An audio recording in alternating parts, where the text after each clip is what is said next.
friends is boring versus like enemies to lovers. It ups the ante. Like, oh, you hated me and now you like me? Okay, thank you. Do you prefer friends to lovers or enemies to lovers? That's a really difficult question to answer. Friends to enemies to lovers. I'm lying, it's enemies to lovers, for sure. There's no other option. There's a singular right answer, and it's enemies. I'm gonna have to go with friends on this one because there's something about the longevity of it, you know? I prefer enemies to lovers because they get to know the worst parts of you first, and then they're still choosing to fall in love with you. I feel like with friends to lovers, you have that friendship thing, and everybody wants that in a relationship. You know, you want to be comfortable with the person, you want to be able to share it. So there's this like comfort level of friends to lovers. You know what you're getting. I love that moment where like they don't know they're in love and then the one person breaks out of nowhere and it's like, I love the way you do this and I love the way you do this and da da da, and the other person's like, oh my god, you love me? Perfect. With enemies to lovers, you don't know what you're getting. You kind of know like the negative stuff maybe because they're your enemy, but it could be something else. There could be like an interesting backstory to that person, you know, that you're curious about, that draws you and attracts you. This sounds like a cop-out, but I'm going to stay on the fence and not choose. I want both. Even though your friend knows so much about you, they typically see the best parts of you. They might love you despite all of your flaws, while an enemy loves you knowing all of the flaws and falling for you kind of because of those reasons. I don't know what that says about me though. Friends is boring versus like enemies to lovers. There's so much that could go wrong, but like that, it ups the ante. It just makes it more thrilling. Like, oh, you hated me and now you like me? Okay, thank you. I don't know, actually. Assuming that my enemy is not like, you know, someone who has the dark force and is gonna take over the world, but someone who's like a rival in like school, at work, or like just like my cousin's friend whom I don't really like but who's really hot. Like, sure, I could fall for the villain. In real life, I would hope I'd fall for a friend over an enemy, though I don't have one in mind. Like I said, I like a little challenge. So I will say enemy. For sure enemy, but it depends on the extent of the enemy. Like there are some people who are enemies that it's just never in a million years. But enemy. What are the necessary steps for a friend or an enemy to become a lover? 1, be childhood best friends. Well, okay, there's some leeway there. You can be childhood or like college, but it has to be early in your life. Obviously, mutual attraction, and I guess a connection that goes beyond, you know, physical appearance, and then you could move from friendship to lovers. You have to know everything about each other, and this is the most important part, the big reveal, the confession, and it has to be dramatic, otherwise it does not count. You have to be enemies at one point, and then you have to become lovers at one point. However, there's a lot that could happen in between. So much. It depends on the extent of enemies you are. For enemies to lovers, I guess it could be something probably intangible, because if you know that person is your enemy and you kind of like hate that person, like why would you love them unless you know there's something inside that's pulling you towards them and you just don't know what it is. And you're like, no. Did you try to kill me at one point? If it's a fantasy book, probably. If it's a contemporary story and you tried to kill me at one point, I don't think that's enemies to lovers. I think one of you should be in jail. Necessary step number 1, the most important, is neck to the throat. We have to see them trying to each other. That heightens the tension. I would say that friends to lovers typically has a slower burn than enemies to lovers, because I think enemies to lovers, they're more willing to give into their urges or to give into the tension, while friends to lovers, they have more to lose if they do kind of give into that early desire. I do think enemies to lovers has a slower burn because then you get into the territory of other tropes like forced proximity, and that, ooh.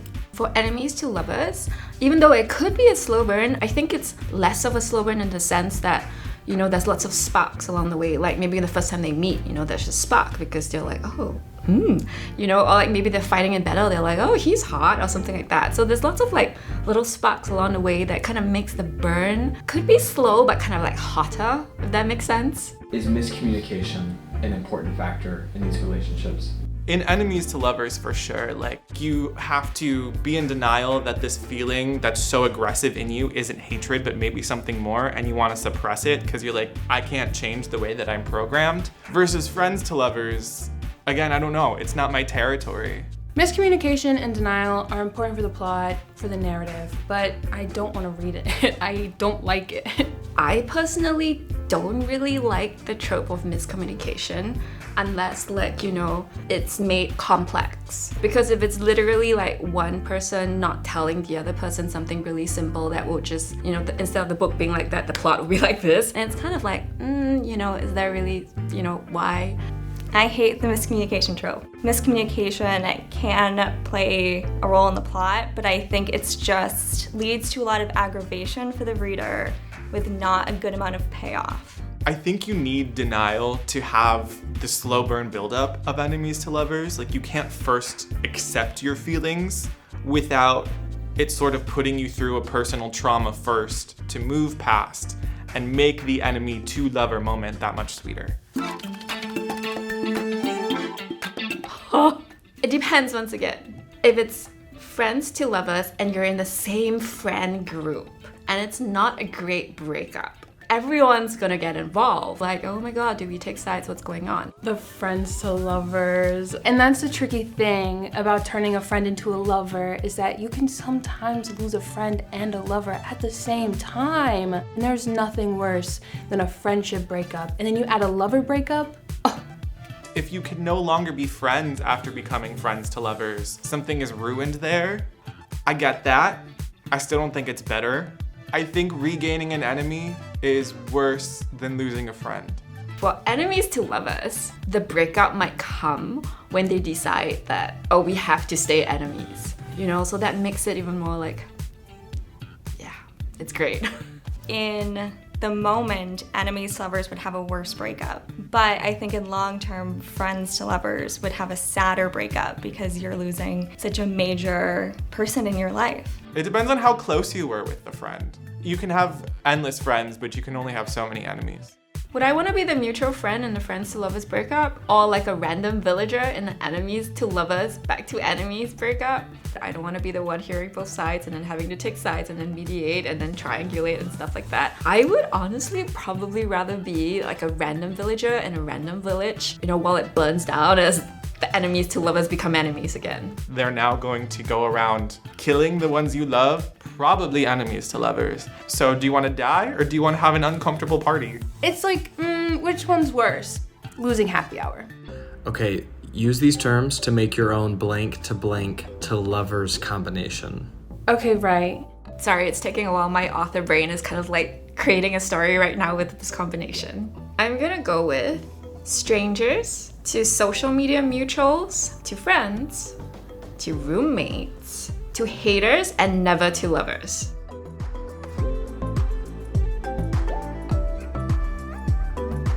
Okay, so we have a social media mutuals to haters to airplane seatmates to lovers.